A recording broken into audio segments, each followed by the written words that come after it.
Yes, I will start. Hello and welcome to this book discussion at the Pune International Center.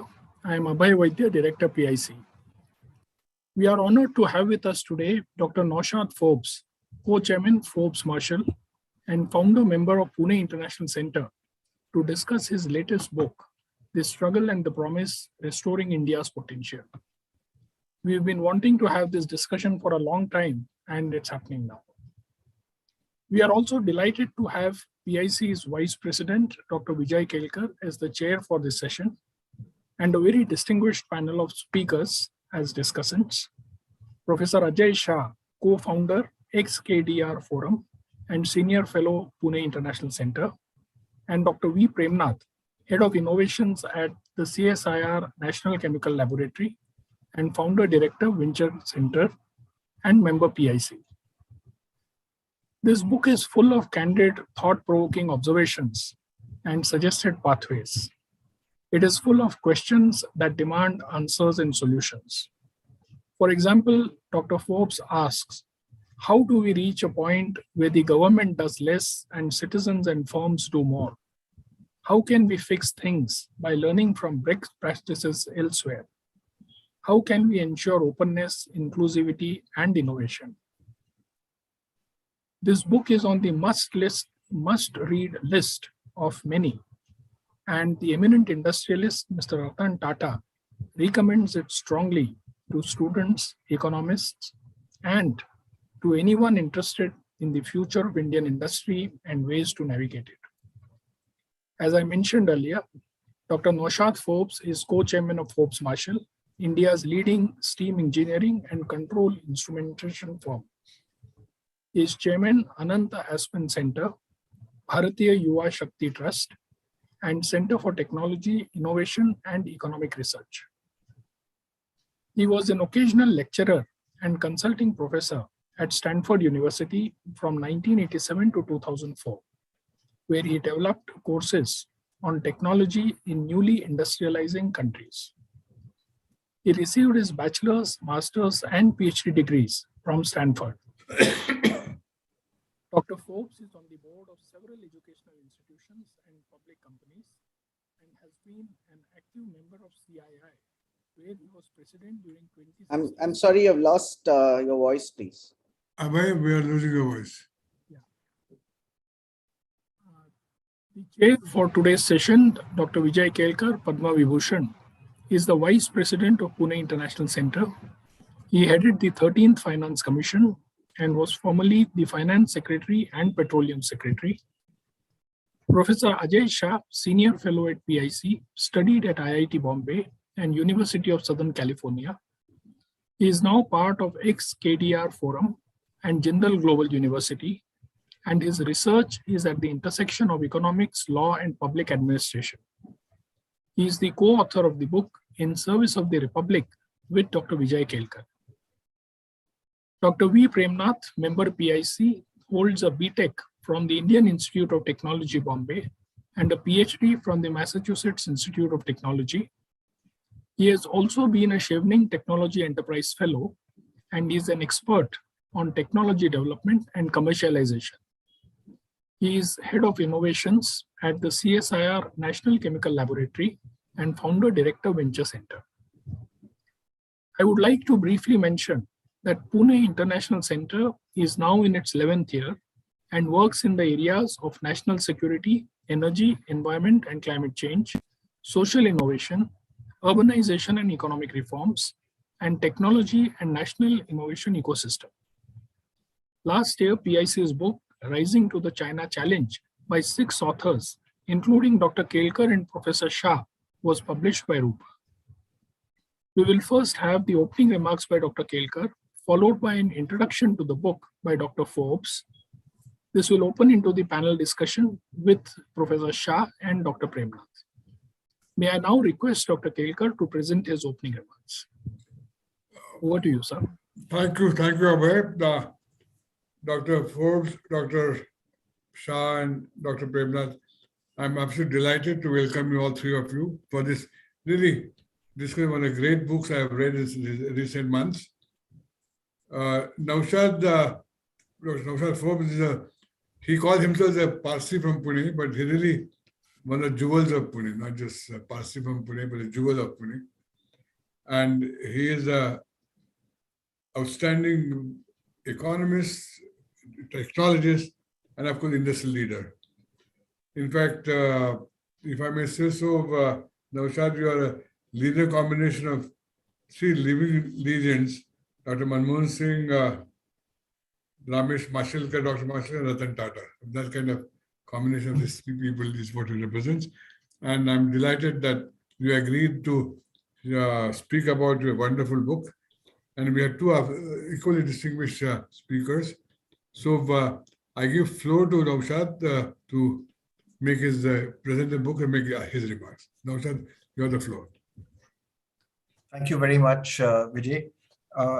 Good evening, everyone, and it's wonderful to be with you for this session this evening. It's particularly wonderful. Thank you very much, Ajay. I'm delighted Ajay and Premnath are the panelists, and I'm both delighted and greatly honored that, Vijay, you are moderating this session.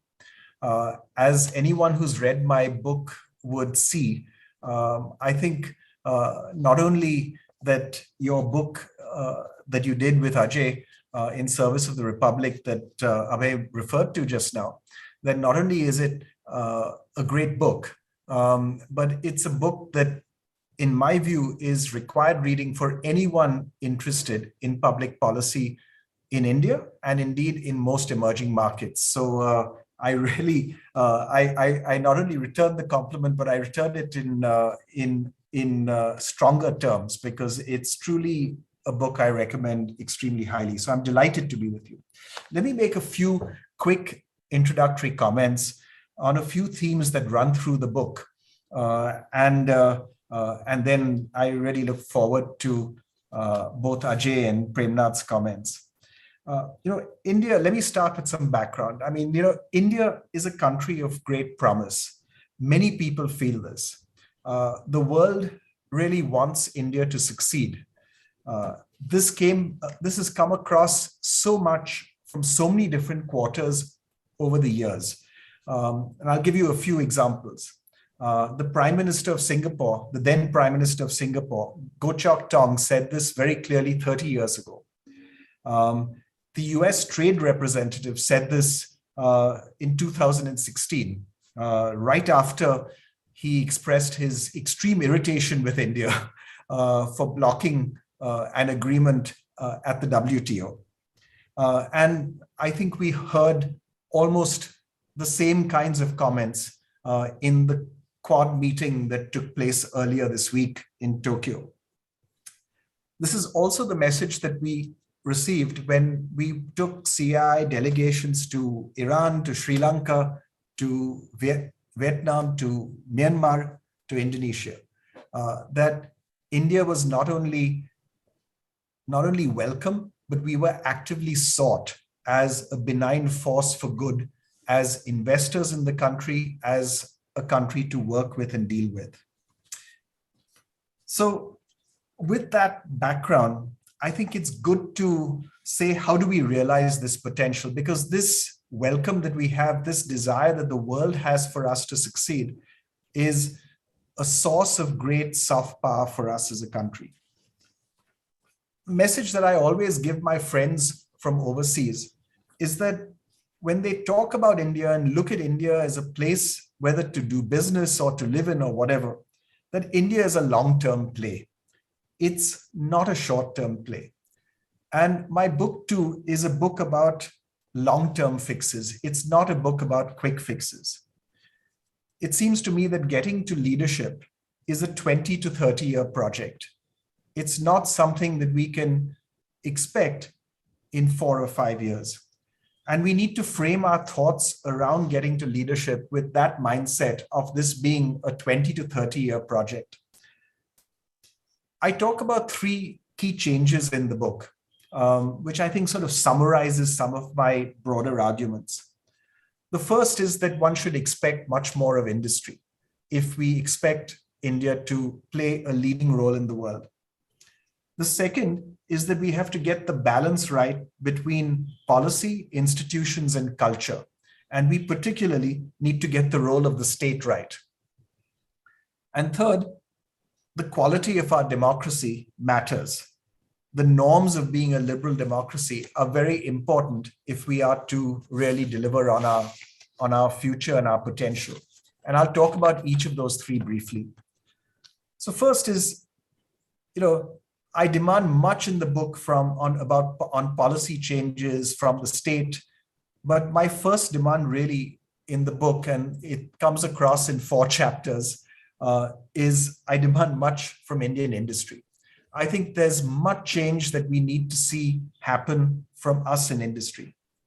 First, Indian industry needs to be more inclusive. We need to be more inclusive in fostering inclusive growth by, for example, investing and focusing our CSR work on education outcomes. We need to change our mindset such that we see labor-intensive industry as something that is attractive as an investment opportunity. And we need to be inclusive, more inclusive in really addressing and putting together a new kind of social contract that can provide a minimum protection for all labor, whether in the formal sector or in subsequent cascading down contracts in the informal sector.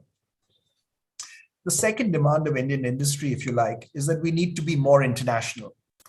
Being more international means being more open to the world in India and in investing overseas.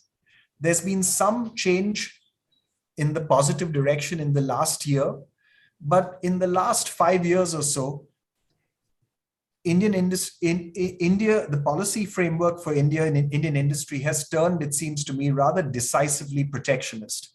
We've seen tariff increases in over 3,000 tariff lines, covering over half of our imports.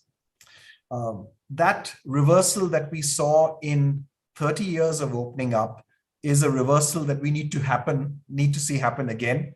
So we go back to being a more open economy, because if you are wanting to be export oriented, as any good economist, as Vijay will tell you, as Ajay will tell you, a tax on imports is a tax on exports. You cannot have one without the other. And I think anyone who decides they're going to be strongly export oriented while trying to restrict imports is simply going to fail. Third, we need to be more innovative in Indian industry.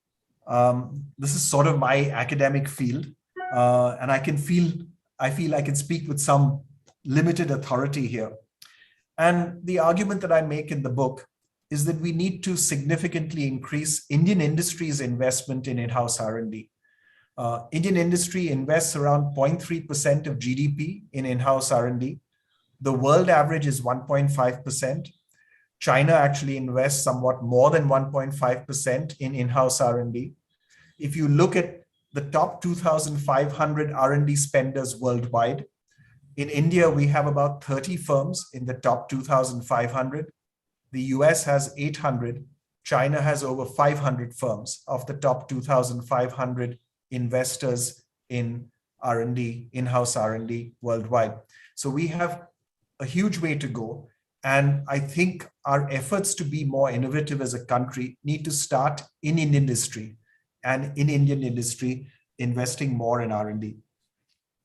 And fourth, Indian industry needs to be more independent. I talk a lot about this in the book, and I think I'll capture it with a quote from the book, which is, an industrialist criticizing the government should not make the headlines. That must be a basic feature of an independent private sector. So, Vijay's friend and my friend, Rahul Bajaj, who passed away recently, was correctly hugely respected for being an independent voice in industry, in speaking his mind. Each time he spoke his mind, he made the headlines. And that's a reflection of us not having an independent private sector, because an independent private sector would say that criticizing the government is a part of day-to-day operations. That's how an independent private sector should be viewed and judged. Second issue is on the role of the state. And on the role of the state, I've benefited hugely from Vijay and Ajay's wonderful book, especially on the interplay between institutions and the role of the state itself. I'd add one additional element to that analysis, which is if you take our very diverse culture, our extremely plural culture in India, and you combine our low state capacity, our limited ability to get things done by the state, with our very diverse culture, it seems to me that any close state and government industry relationship is automatically suspect. The moment you have, for example, you have the privatization of airports, and these airport concessions go to the Adanis. The moment you have telecom auctions that take place, which the Ambanis win, there is automatic suspicion in the minds of people because of our very plural nature. So any close state and industry relationship in our country is going to be automatically suspect. And if you combine that with our limited state capacity, that says to me that the state has an essential role to play, but it has a really limited role. And unless we approach all policy design with this in mind, that the state must play a highly limited role, we will struggle. So I apply this to many different examples in the book. Let me quickly mention two or three, I guess. In higher education, for example, I argue that we should not try to regulate higher education in terms of, which institutions can start, how much they should charge for their courses, how many people they can admit for particular fields, who they should hire, who they should admit. All of this should be left to the institutions to decide for themselves. The role of the state should be to accredit and to make the information coming out of the accreditation transparent, and then to rely on competition and autonomy to improve quality in the system instead of trying to regulate quality into the system, as we have been trying for many years and not succeeding with. This is all my problem, by the way, with the production-linked incentive system, the scheme that currently is our main manufacturing promotion scheme. The moment we rely on bureaucrats to decide it's these items that are worth making in the country and that need a subsidy, the moment, I think, is the same. It's the same moment that we start both worrying about why those items, why were they selected, what was the basis of them being selected, and why not other items. It's really the same thing that we should, if we are going to provide any kind of a subsidy, and I'm not sure why we need one at this stage for Indian industry, but if we provide a subsidy, provide one that is widely available across sectors.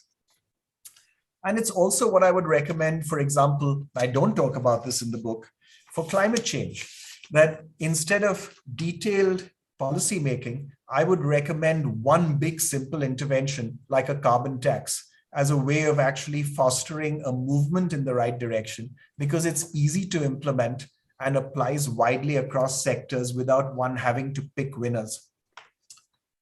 Third and finally, the quality of our democracy matters. And this is particularly important when you want private sector industry and you want NGOs to play a key development role in the country. So the norms of democracy are critical, it seems to me, for an environment where the private sector and NGO must play leadership roles. So behaving in a manner which is authentic, which is humble, which is nuanced. Some of these are personal preferences. Some of these, I think, are essential elements of really functioning as a good liberal democracy. I don't expect perfection from our government, but I do expect honesty, including over data. And I think there's an essential need for honesty is actually then, as I argue in the book, is dissent. In the chapter on culture in the book, I talk about an economist, but really a social scientist, Albert Hirschman's book that I love, and which is also quoted by Vijay and Ajay in their book, which is Exit, Voice, and Loyalty.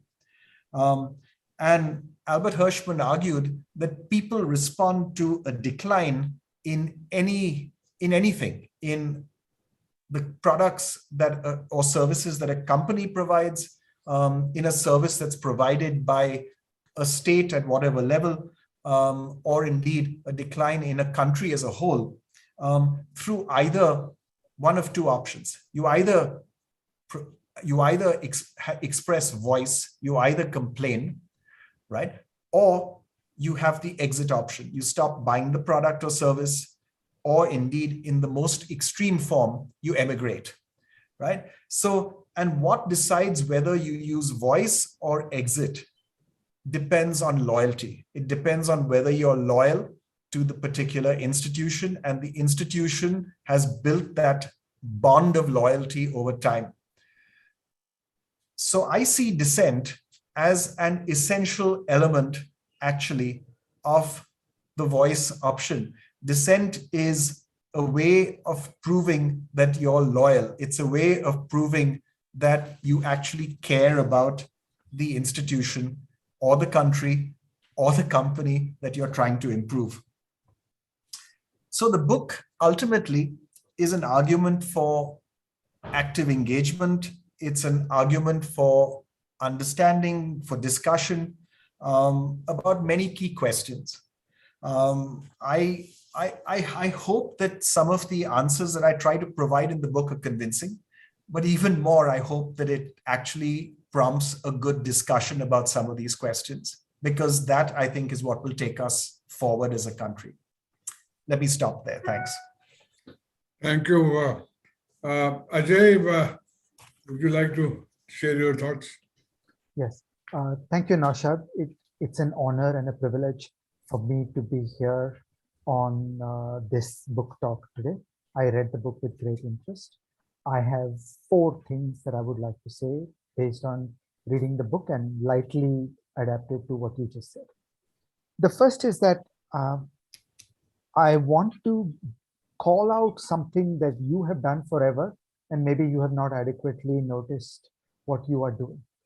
You have always emphasized the importance of firms in the process of economic development. And I think that that is a distinct idea, and it needs a lot more attention in the world. So I feel that we economists, my baradari, we economists see the firm as a black box that someday when the incentives are correct, firms mysteriously spring up. Firms more or less happen out of thin air, and there is no institutional richness and complexity to a firm. You have always brought a different worldview, and in my opinion, a more correct worldview, that firms are complex. It is hard to build a firm. It takes resources, it takes years, it takes effort, and that effort is money. And the job of policy is to create conditions where private people have the incentives and the confidence to set about building complex, sophisticated firms. And I think this is an important perspective, and this is the air that you are breathing and you don't notice it, but as an outsider, I notice it.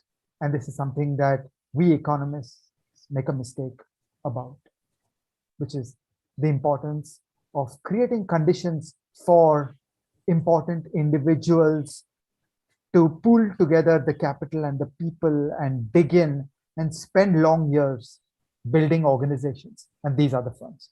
And when we build thousands of high quality, world-class, sophisticated firms in India, then and only then will India be an advanced economy. There is no other way to become an advanced economy other than to become the host to thousands of world-class firms. So as an example, as Kelkar and I argue, the heart of the amazing growth episode that all of us had in India, which was 1991 to 2011, the heart of that growth episode was the fact that a generation of individuals such as Naushad Forbes, chose to stay here in India and dig in and put their heart and passion into building sophisticated firms.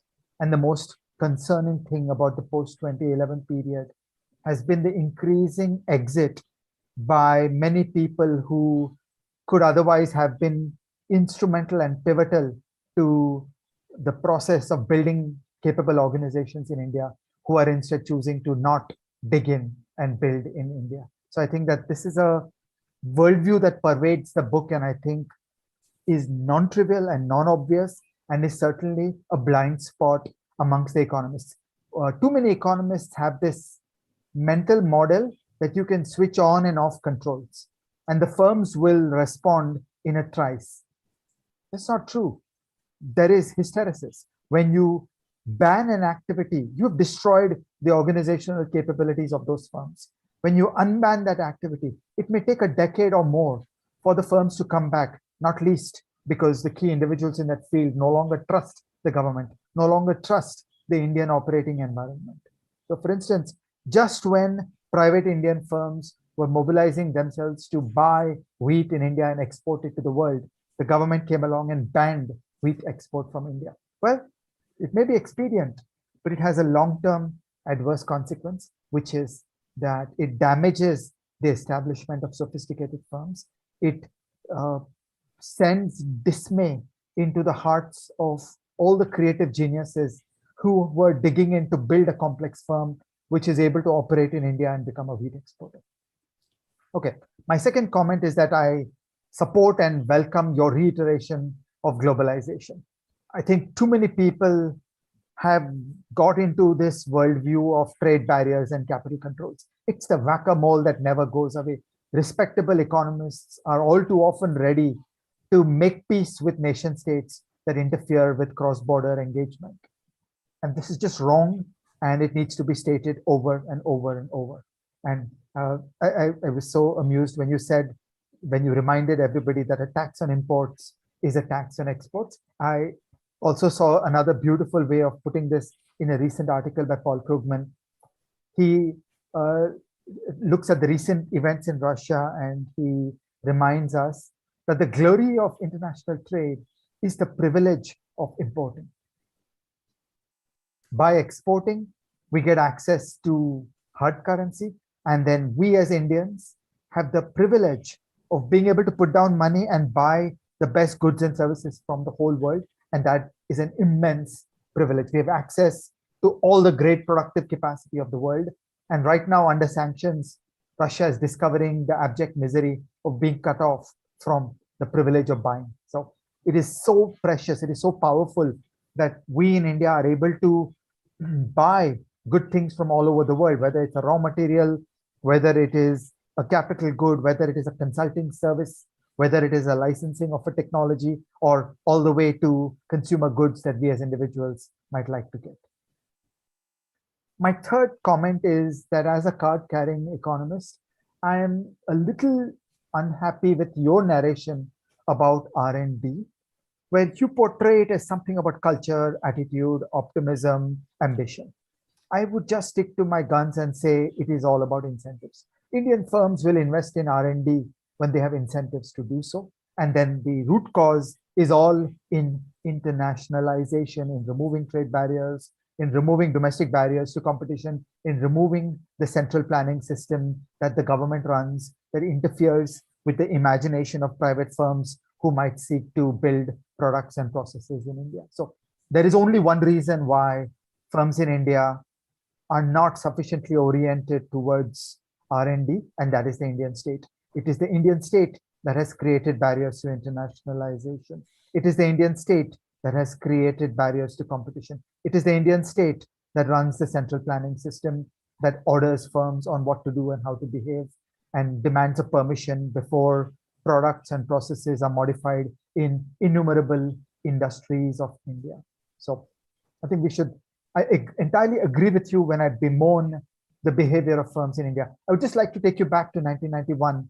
If we had been having a conversation in India and we had discussed how many out of the present 2000 odd BSE listed firms would be able to turn on a dime and reinvent their manufacturing up to world standards, we would have probably shaken our heads and said 90% of these firms are dinosaurs and should die.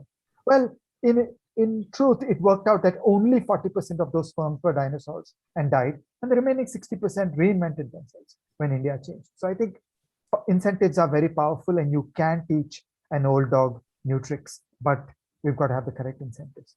Finally, I agree with you 100% about independent voices. Too often in India, too often in the Pune intelligentsia, we see the attraction of the China model, where the mood is that you should sacrifice political freedom, you should have a strong government, and this is supposed to generate high GDP growth. Well, it ain't working in China and it ain't working anywhere else in the world. This is just false. And one of the most important measures of the outlook for Indian economic growth is the rank of India in the Freedom in the World measure of Freedom House. Democracy is not a luxury. Democracy is the foundation.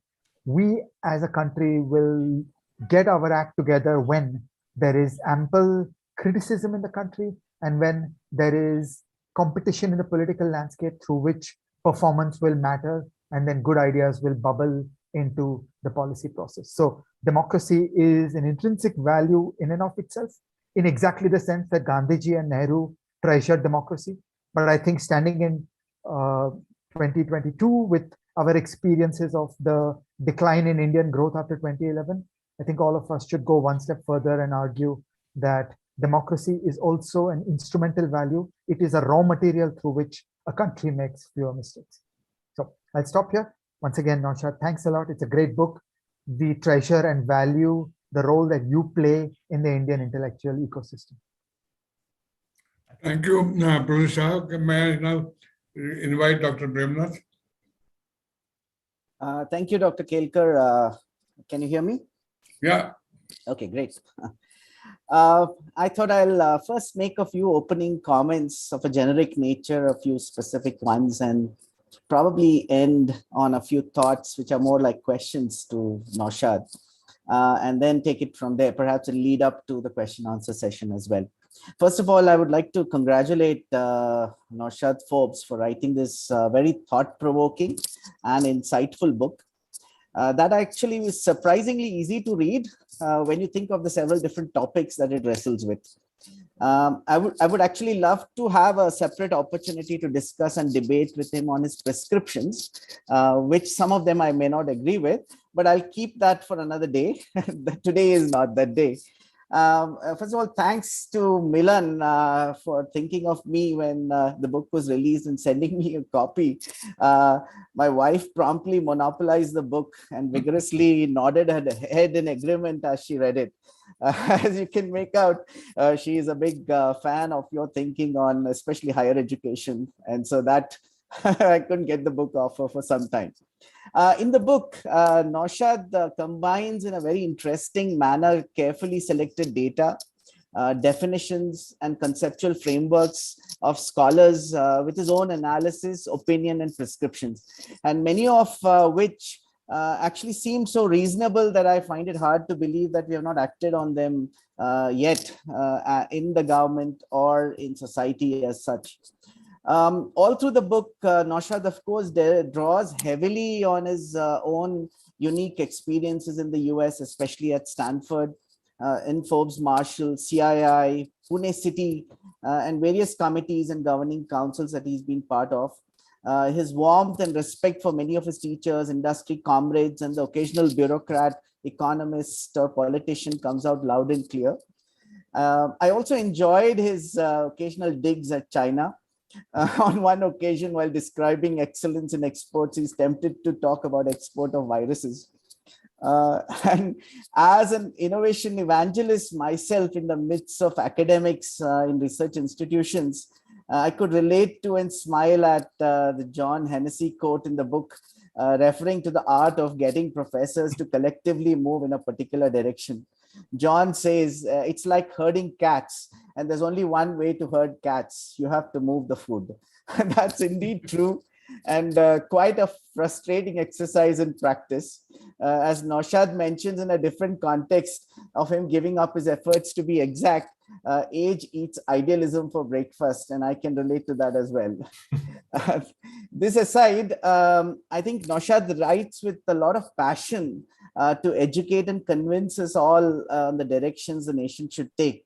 I wish the masses and their popular leaders read such books, and wish some others will shed their suspicion of scholarship and read such books. Perhaps Naushad needs to provide a cheat sheet of his book for policymakers, and he should seriously consider doing that, I think. This was a great read and definitely recommended reading for all. Whether you agree or not with Naushad's prescriptions, you'll definitely be forced to think deeply about some of the themes that he picks up. A few specifics. I want to focus on specifically a few chapters which are more focused on industrial innovation, design, higher education, and public research. But in the opening chapter of the book, Naushad makes a strong case for why India has a unique opportunity of leading the world. And it was great to see some of the very good arguments and believable reasons rather than mere chest thumping or bravado. Coming from Naushad, who can be brutally honest, which you'll see in the book, it's invigorating and encouraging. It's clear that we have some distance to go, but the possibility, potential, and promise is real. The chapter on innovation, industrial innovation, chapter 5, design, chapter 6, higher education, chapter 7, public research, and one on institutions, actually, I found very interesting to read from my, given my background. The data that he captures, of course, is very valuable, and the perspective on those topics is quite interesting as well. That said, there are many things which I thought, I'll just put them out as thoughts and questions, and we can perhaps take them up if the time allows. At one place, Naushad talks about the national technology system, which of course, in his words, is largely shaped by industry, leads and creates demands and resources for the national science system. And in that context, if we have really failed to deliver as far as the national science system is concerned, it puts the blame squarely on Indian industry, in my opinion, right? And which should be driving the national technology system, and has probably failed to foster that national science system. In the absence of leadership in this aspect, what should be India's response? Should we be waiting for a correction, or should we be exploring ways to find a vibrant and demanding technology system, right? If so, what are the possibilities, and are there lessons from the exceptions that you cite in certain countries which have succeeded in technology starting from science rather than the other way around, right? And should we be looking at those exceptions? That's something which we need to really consider. The other few points which I want to bring out is, in recent times, there's been a lot of discussion on so-called focus research organizations. In Nature, in January 2022, this whole idea of focused research organizations, which is being talked about, especially by organizations like Schmid Futures, and talking organizations such as Convergent Research, or the back end of Moderna, which is flagship pioneering, and so on and so forth. There's a thought that research and delivery of technology is not being done adequately by academia, venture capitalists, and government labs, even in the US. And in that context, what should be the next set of organizations that should make that happen? And one hypothesis is the so-called focused research organizations. And as Nature puts it, these are basically, you can talk about them as not-for-profit startups or organizations focused on mid-scale projects that don't get tackled by academia, venture capitalists, or government labs.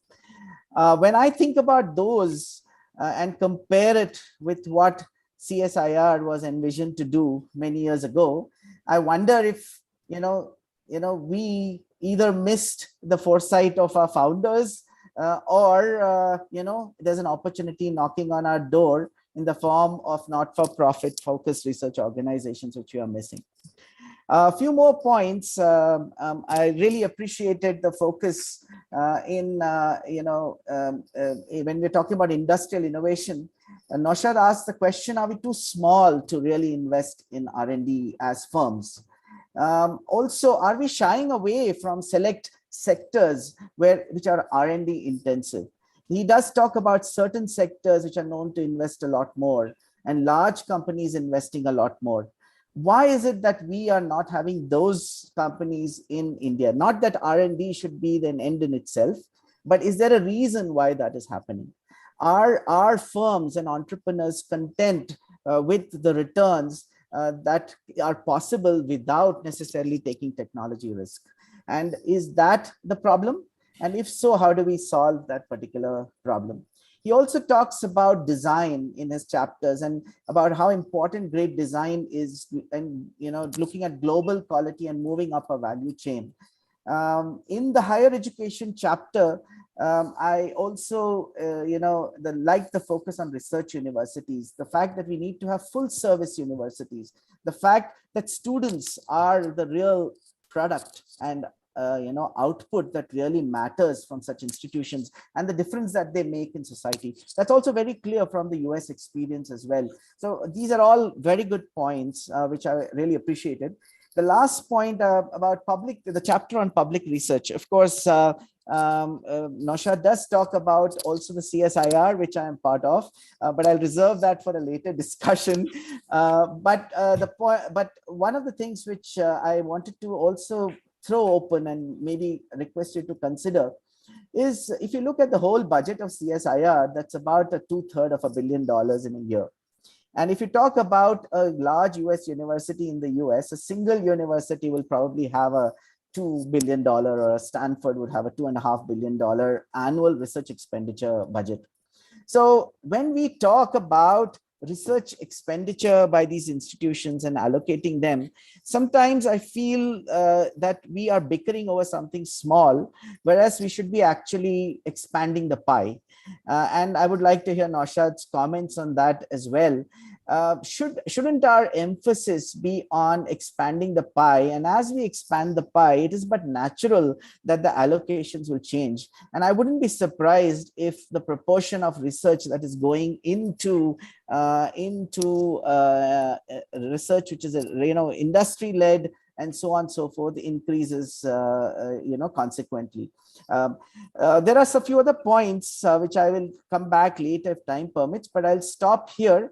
I really enjoyed the book, Naushad, and it's definitely something which everybody needs to read and think about, talk about. And if there's an opportunity, especially on research and innovation, we would like to have a more detailed discussion and debate. So I'll stop here. Thank you very much for this opportunity. Abhay, are there any questions in the chat box? We do have questions, but I wonder if Dr. Forbes would like to respond to some points raised by Dr. Premnath and Professor Shah. Okay, fine. So, Naushad, you will have to first respond to some of the points made by. Sure. Why don't I respond to just two? First, Ajay's point on R&D by Indian firms, and that look, that's all about incentives, and he's right to an extent. And this is something that I've thought about quite a lot. And let me say what I mean.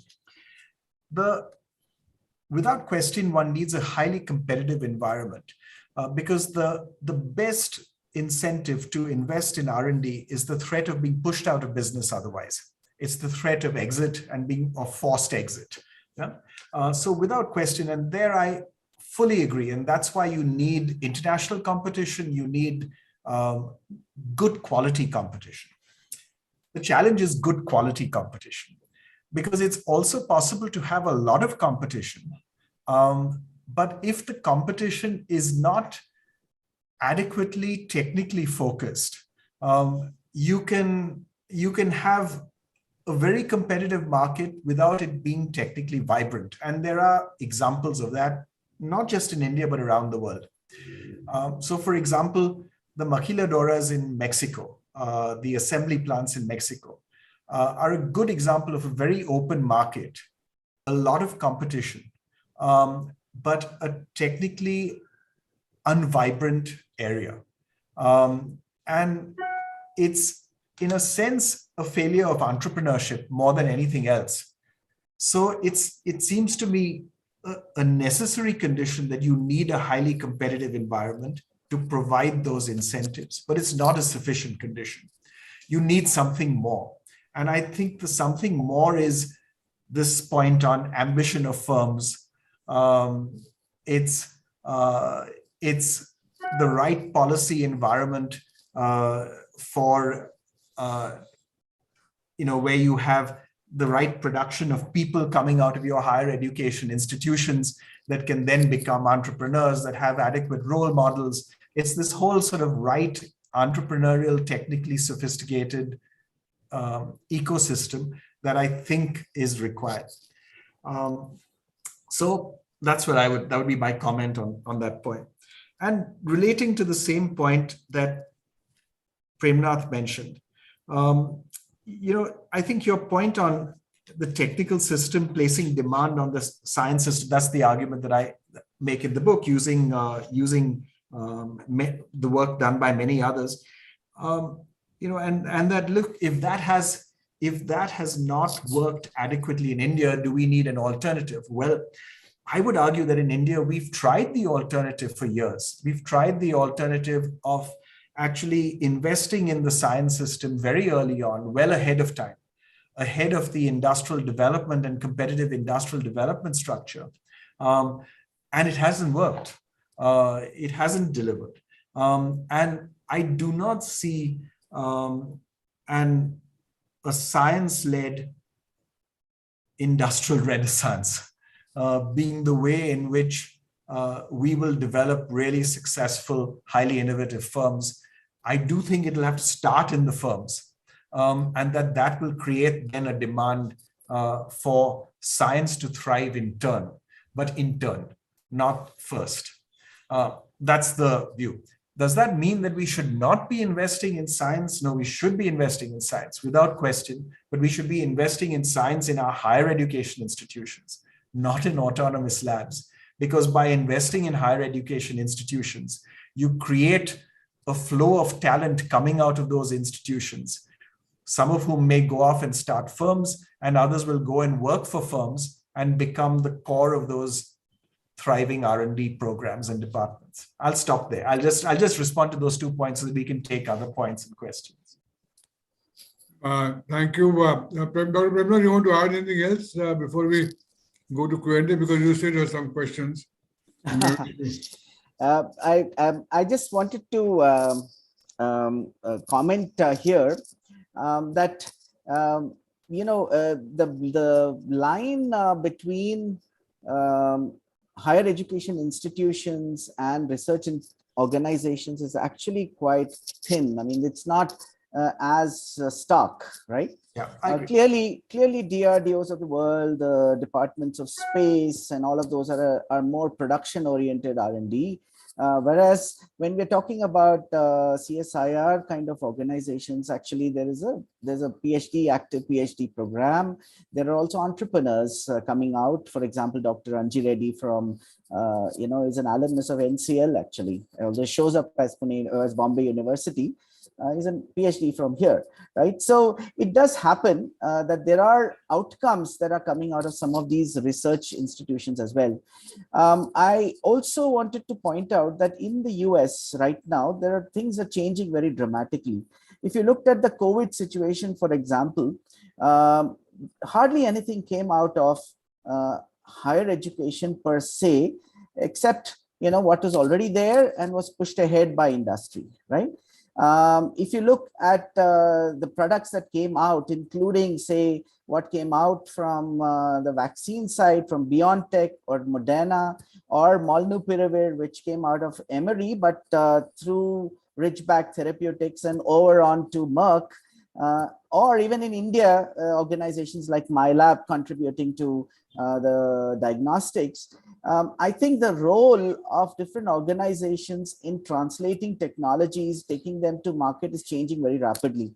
In fact, today it is actually almost a norm that most Nobel laureates seem to have startups, developing their ideas rather than large companies. So I think we need to re-look the study by D. Solar Price, which you mentioned, and whether it is the pace of science is changing rapidly, and what exactly is the role that large companies are playing in taking things to market. So I would stop with that. I mean, this is a topic of larger debate, I understand. I don't want to monopolize on the point, so maybe others can come up with their questions first. Naushad, you would like to respond to this or take more questions? No, we should take some more. We can take some more questions. Yeah. I have two. I'll chat with Premnath separately because we have lots to talk about, and I want to talk to him about that Nature article. I think it's very interesting. Yes, Naushad, I myself have a couple of questions which I would love to have your elaboration, not just for me, but I think people also should get this perspective. Two fascinating chapters of your book I found was one on industrial design and second on culture, because for a sort of semi-literate social scientist like me, I was quite struck by a lot of insights you gave. Would you like to elaborate on this? Why that's so important on the design, industrial design? Culture, I think we have to understand, but industrial design is totally new to me, as I found. I'll be grateful if you guys sort of elaborate your emphasis on the chapter. So, thank you, Vijay. The design, the reason there's a design chapter, there's a good reason and a bad reason that there's a design chapter.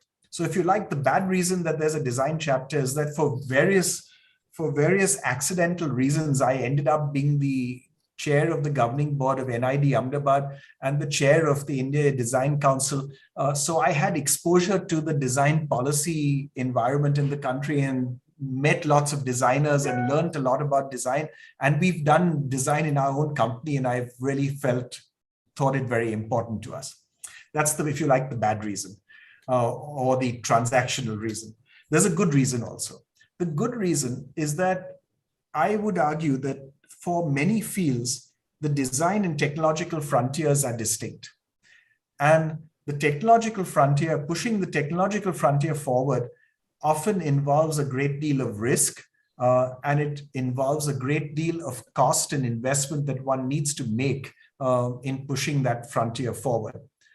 The design frontier, it seems to me, can be pushed forward in a much more efficient way. It can be in a much less potentially wasteful way, where it's less powerful, but it's also much more predictable. And so design offers an opportunity for firms, it seems to me, to differentiate very substantially at relatively is the key word, relatively low risk. But to do so, you need to follow those principles that I talk about in the chapter from my mentor, Jim Adams, on sort of where you can push the tech design frontier forward in a really efficient way, where you develop products that appeal to the emotions and so on. But I'm sorry to press you, but can you think of any obvious examples for us to see the importance of what you're saying? So, I give the example in the chapter of a product that we did as a company, where in the area of condensate recovery, we developed something called a flash jet pump. Using pure design principles, there was no technological advance, if you ask me, in the product, no significant technological advance in the product. It was a pure design solution. And it just looks spectacular, and it met a particular customer need in terms of footprint, in terms of the application that it brought about. And we've ended up selling 3 times as many of the product as we expected to, as we targeted to. My best example is the story that I tell in the book of a person in a in a textile factory in Surat, taking a visitor around, and he saw this product installed on one of his machines, asked what it was, and asked that it be installed on all the other machines without knowing what the product did. Now this is a technical product, industrial product, but people buy industrial products also on the basis of an appeal to pure design emotions. So it's an example, if you like, and the way in which we, by the way, when we go out and buy electric cars, right, we can justify it in all manner of different ways, but the real justification is an emotional response. It's it's consistent with the way in which we want to live in the world. It's consistent with the future that we want to build for our children. All of that. It's not based on economics and economic principles. It's based on emotional appeal. Thank you. Before we give floor to all our other audience, Professor Shah, you want to make any further comments before we give the floor? No, I'm good. I want to hear Naushad's responses to everything in the chat box. Okay. So, Abhay, you want to go back to that box? Yes, sir. We have a few questions, and the war in Ukraine is on everybody's mind. And this question from Deepak Mathur is, how will India benefit economically from the change in world order that may come with this war? So, if you look at what's the likely change in world order? I mean, it was a change underway. And I think the war seems to have encouraged that change, which is, I think, an increasing concern and distrust of China. And that's an opportunity for India, without question. It's an opportunity for India, both because people are trying to find alternatives as sources of supply, and because I think they see us as a more benign presence in the world. They see us as a less threatening presence in the world. It's no fluke that the fact that, yes, many Europeans, a few European commentators, etc., have made critical comments of our abstentions in the UN and all the votes in the UN on the Russia-Ukraine war. But if you talk to people in Washington, they will tell you that at least in the administration, it's what you hear in Congress is a different thing, but at least in the administration, what you hear is they understand India's position. They may not agree with it, but they understand India's position, and they're keen to work with India to enable us to diversify our arms sourcing away from Russia, such that we can be more independent in the future. And they're keen to see India actually engage much more and be an alternative to China in the supply of a whole range of more sophisticated products. They don't care about the less sophisticated ones. They care about the more sophisticated ones. So I think it is a big opportunity actually for India. And I think the source of that opportunity is actually, it's part of this geopolitical concern over Russia, certainly, but also over China. So a difficult question from Mr. Soma Banerjee. From what you said about the reluctance of the Indian industry to comment on political issues. So Mr. Soma Banerjee says, he asks, how do we motivate more industrialists and visionaries like you and Rahul Bajaj? Well, I wouldn't, I wouldn't in any way try to compete with Rahul. But I think if 100 Indian industrialists speak with an independent voice and say what they really think, I think we're there, right? It's when only a few speak that then there's, it's easy to be sort of attacked and become a target. If 100 speak, you're there. So that's really what we need. I think it's a reflection actually of decades of license Raj. I think decades of license Raj where as industry, we got used to going to the government for things. The license Raj went away, or largely went away. But that mindset of always going to the government and expecting the government to do things for you, that mindset still hangs on. So, industry is struggling because of a lack of demand, and we look to the government and say, what's the government doing about it? It's not the government's job to solve our demand problems. It's industry's job to solve its own demand problems. It's not, we look to the government to protect us from foreign competition instead of getting more competitive ourselves. I think we have to get rid of that mindset of constantly looking to the government for incentives and subsidies and protection from the state. And together with changing that mindset of what we look to the government for will come the ability to criticize and speak out. So any comments on the role of industry associations in this regard? So while you say that 100 industrialists should really come forward and speak, what would you say about the role of, it would probably be easier for industrial associations to express a point of view, but one doesn't see that happening either. So I think you should see from industry associations, you should see an independent point of view, right? I'm not in favor actually of industry associations attacking the government. I mean, I don't see any purpose served in that, in doing it that way. But should industry associations provide an alternative view of what needs to be done? Absolutely, they should.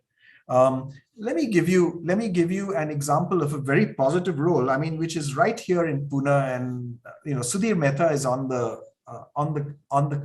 VC, and if you look at the role that I see Sudhir Mehta, the Pune platform for COVID response has played in these last 2 years, it's a fabulous role. It's a wonderful role of leadership, and it's a role where it wasn't as if we were constantly saying, on PPCR, Sudhir was not constantly saying, listen, the government's doing a wonderful job, wonderful job, wonderful job. No, he said what needed to be done. He got industry to step up and support what needed to be done. And he also prompted, I mean, you may not remember this, but he prompted, for example, one of the issues was that hospitals in Pune were not being paid by the municipality. So this was brought out, made transparent. And what happened? The hospitals got paid. Maybe once, but they got paid, right? Things moved on. And I think that kind of an independent view and response is exactly what we need. And we should have much of that should become the norm for how we operate as industry associations. Yeah, we should say what we think. I think honestly that the government respects, and at least the better people in government respect and want to hear that alternative view, right? I have an example in the book. I wrote several editorials criticizing India's decision to drop out of RCEP, of the Regional Comprehensive Economic Partnership, right? And on a quite unrelated matter, I went and saw a minister in Delhi about something quite different. And he started by saying he really liked my articles and he would have phoned to tell me, but he was a loyal member of the government, so he couldn't. So, you have people who have different inclinations in the government. When the government's not a monolith, it has different views. Different bureaucrats, different ministers have different views. Those views may not be the official line of the day, but the hands of a reformer in government, whether as a minister or a bureaucrat, is strengthened by us speaking out. Professor Shah and Dr. Kelkar, would you like to make any comments on RCEP, because that was a matter of discussion within the PIC also? Anything? No, I mean, I would first let Professor Shah speak and then I'll make one-line comment. Ajay? we're a little tight on time. I'm watching with great interest the Australian FTA, the UAE FTA, and now the possibility of the Indo-Pacific Economic Partnership graduating into Yeah, a big, ambitious free trade zone. It's so clearly a follow-on to the Trans-Pacific Partnership, the correct. TPP. We hope that the Indian policymakers will see what an incredible opportunity is there for a far-reaching liberalization in India. Yeah, yeah, exactly. So we have time for a few more questions, and No, is this- Abhay, I would say that yes, our decision on RCEP was really self-goal. Yes. I mean, it's really, we lost enormous opportunities, and I hope that we change as early as possible this whole attitude towards liberalization. So anyway, please continue. Any more questions?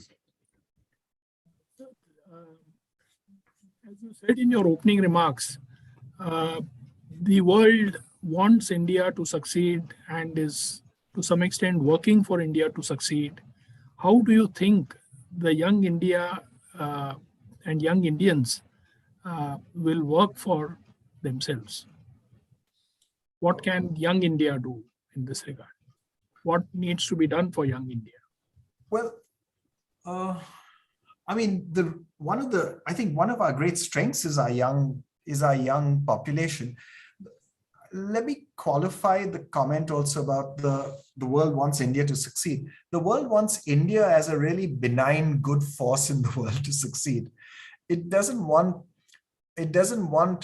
India to succeed by, to use what Ajay mentioned, it doesn't want India to succeed by trying to behave like China. So it doesn't want India to succeed by, saying, hey, we're the source of all wisdom in the world. We have the answers. These are the answers, follow us. So I think our young people, I hope they will approach the potential for leadership from a sense of humility, in terms of saying, first, we have to learn from the world and get rich ourselves.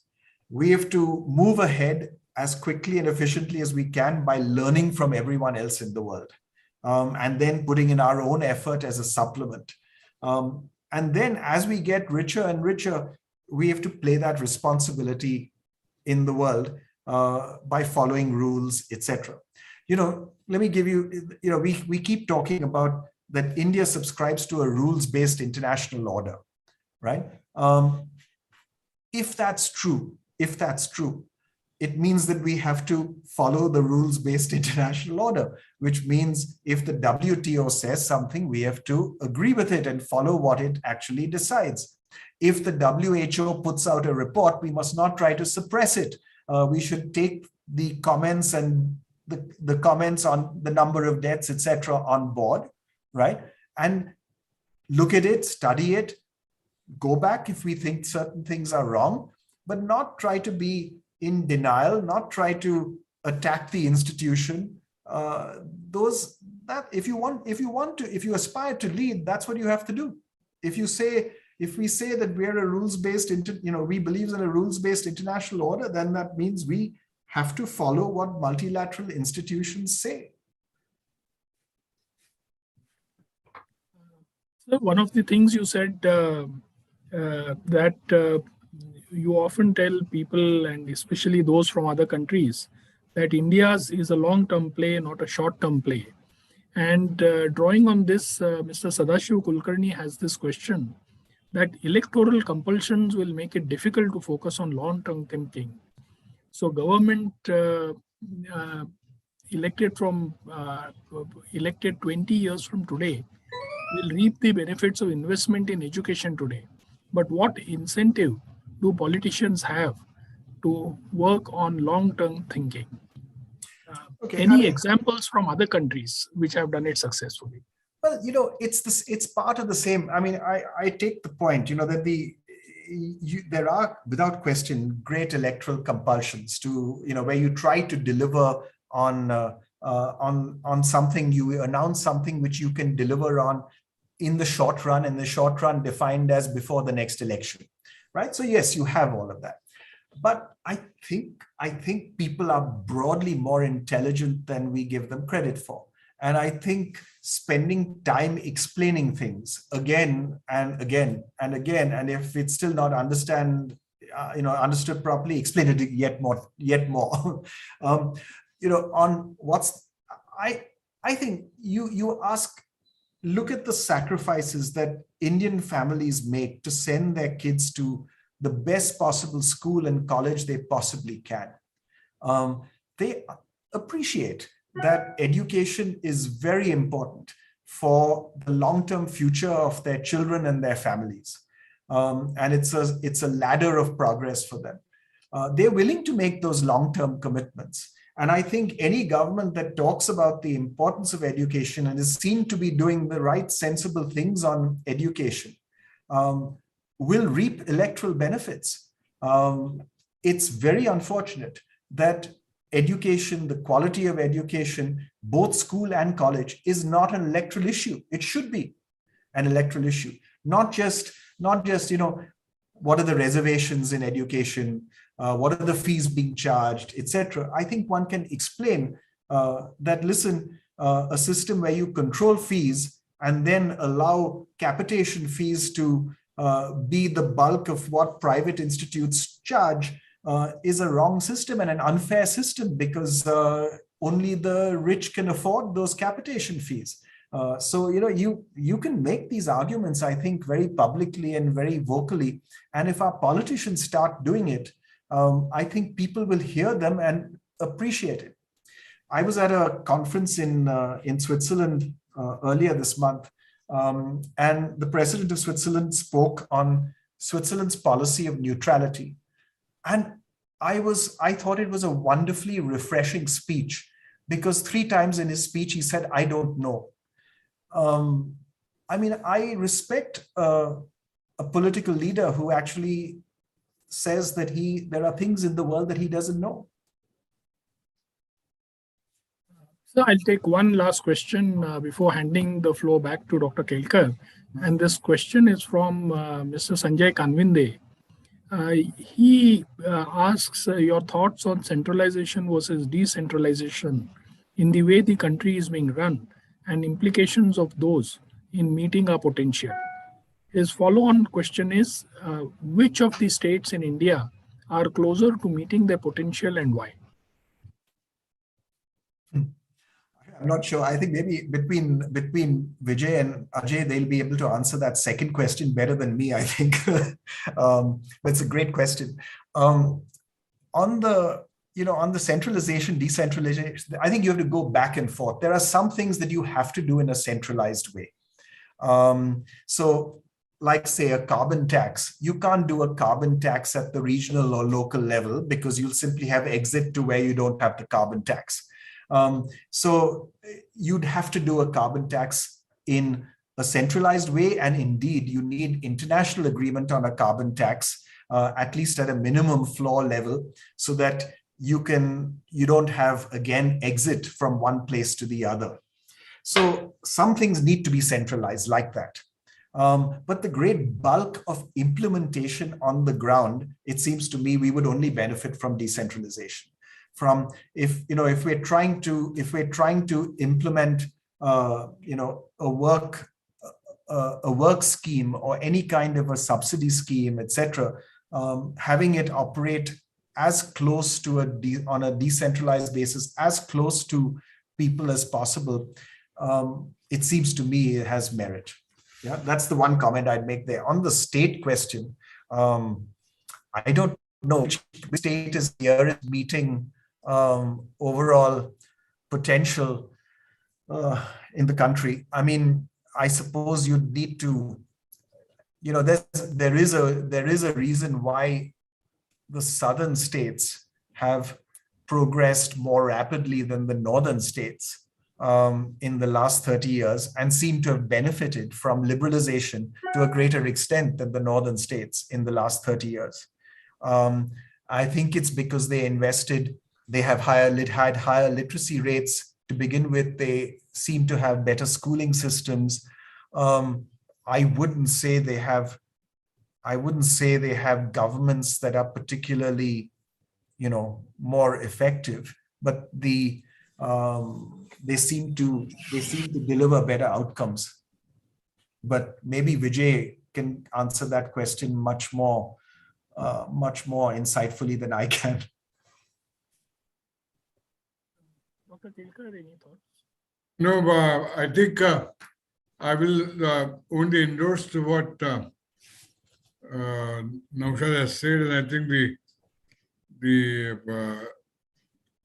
state's own standards of governance really the one very important variable which explains the difference between performance of state level. But I want to wrap up because we are now gone, in fact, beyond 7:15. I want to once again thank Naushad's absolutely beautiful book, and I would urge everybody who are in the audience to get this book because he really is very uplifting because he says that he really persuaded me that India has a tremendous, still great promise to be contribution to global community, and he has identified number of important musts and a number of what we as the individual level we can do and as society we can do. I want to add though to my concerns, Naushad, just want to flag, not because I want to be the Mr. Killjoy, but I'm really getting concerned about all this promise is the state of the quality of democracy is getting increasingly going south rather than sort of I thought as we improve the quality of our education and level of incomes, hopefully it would improve, but in fact it's going in the wrong direction. And accompanied by other very great deterioration of social harmony, what I call, of in our country. So these two variables may end up to the only title of his first part of the title of his book, named The Struggle, rather than Promise. But it's very important to all of us to ensure that we live up to our promise, but we have to sort out the complete commitment of Republican values or constitutional values, which are enshrined in our Constitution, which really our founding fathers have given a fantastic framework on which we can build both the struggle and the promise.